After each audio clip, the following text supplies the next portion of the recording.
वर्तमान बड़ खबर बरिगुमा थाना अंचल गत राति जड़े मिल मालिक अपहरण कार काच भांगी कार भितर को पशि अपहरण करिसेंती दुर्बृत्त। अपहरण होइथिबा मिल मालिक हेले ए रमेश पात्र से पेराहांडी SLVN मॉडर्न राइस मिल मालिक।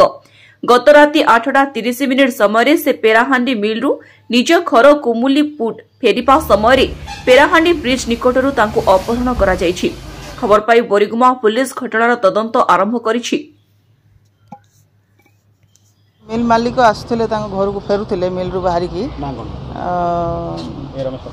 रमेश पात्र से बाहरला बेलू फॉलो कर गोटे गाड़ी रे कार को काच भांगी माने किडनैप कर नहीं आम गोटे मामला रुजु हो 164 केस नंबर बरिगुमा थाना तदंत चली अपहरण कर आलिगेसन आम पाखे अच्छी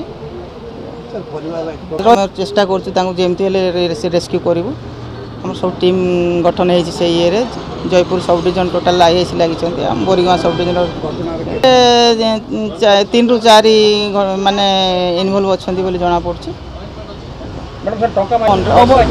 से आम डिस्क्लोज किसी करूँ तदंत पर जहाँ जना पड़े।